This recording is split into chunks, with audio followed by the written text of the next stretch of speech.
मला त्या मुलीच्या वडिलांना एक गोष्ट सांगायची की ज्यांनी शेतकऱ्याला मुलगी दिली नाही, कारण तो शेतात काम करतो आणि त्यांनी मुलगी कुठे दिली, सिटीमध्ये 1 गुंठा प्लॉट असणाऱ्याला, 25,000वर काम करणाऱ्याला आणि कुठेतरी हफ्त्यावर गाडी घेणाऱ्याला मुलगी दिली. का?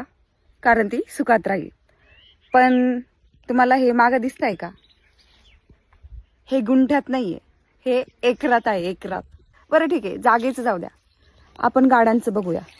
हे बघा, 1 2 3 एवढं 3 पावलं जरी रान विकलं ना तर स्विफ्टची टॉप मॉडेल येते.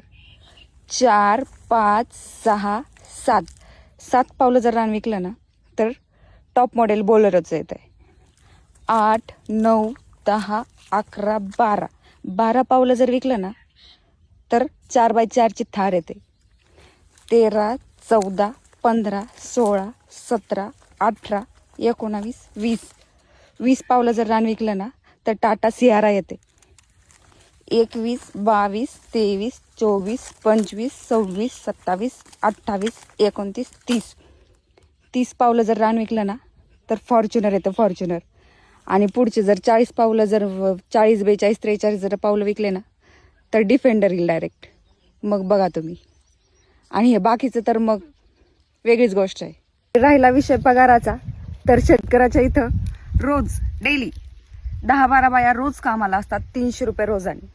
आणि मग तुम्हीच विचार करा, शेतकऱ्याला मुलगी द्यायची की नोकरीवाल्याला द्यायची. # शेतकरी.